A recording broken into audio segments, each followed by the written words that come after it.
So in every aspect of the Muslim prayer, you see, if you had been at prayer time, you would have watched the Muslim actually at prayer. This is the form of our prayer. And this is also biblical. Because this is how all the prophets prayed.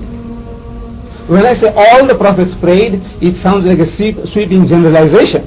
But it is not so. If you have been reading your own holy scriptures, you will be able to confirm what I'm going to quote you now.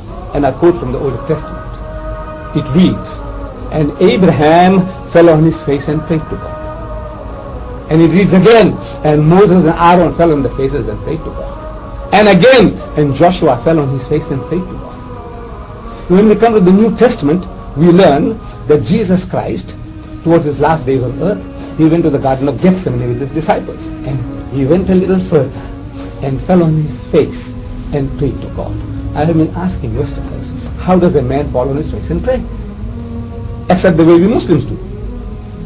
Falling on your face and praying. Can you imagine another way of falling on your face? And Abraham, and Moses, and Aaron, and Joshua, and Jesus, and Muhammad, they all fell on their faces and prayed to God. But the modern gentleman is more worried about the creases on his trousers than humbling before God, which is the common property of every Jew, every Christian, and every Muslim, if they only followed in the footsteps of their own prophets. But we are cleverer than they, aren't we? So we sit on our backsides and we tell God what to do, and little wonder he's not listening. So we are thinking that maybe God is deaf, or maybe he's dead. I say he's neither deaf nor dead. There is a way of approach, and we would do well to follow them. Abraham and Moses and Aaron and Joshua and Jesus, and they all fell on their faces and prayed. This is the humblest posture that you can reach on this earthly existence before the Lord. To us, every inch of ground on earth is holy. To the Muslim, every place is a place of prayer. We can go and pray anywhere, parks, gardens, seashore, anytime when the prayer time comes along, facing in the direction, we can stand up and say, Allahu Akbar, and get started. Every piece of ground on earth is holy unto the Lord. But we have places appointed, like the mosque, for people to congregate together. Because the family that prays together, their hearts remain together. So we have certain advantages, getting together 5 times a day. 5 times a day you meet people of different races. See, the African is there, he is making the ablution. And after ablution he's using the towels that are there to wipe his face.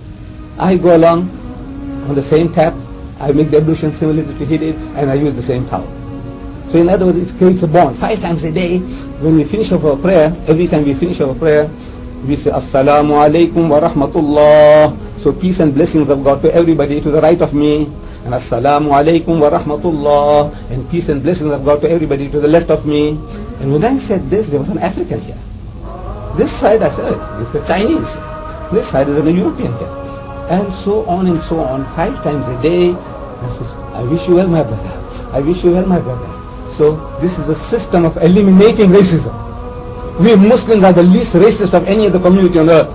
We don't say we are immaculate, but we are the least racist, because 5 times a day we are going through the process of rubbing shoulders, standing shoulder to shoulder, no gaps left between one devotee and another.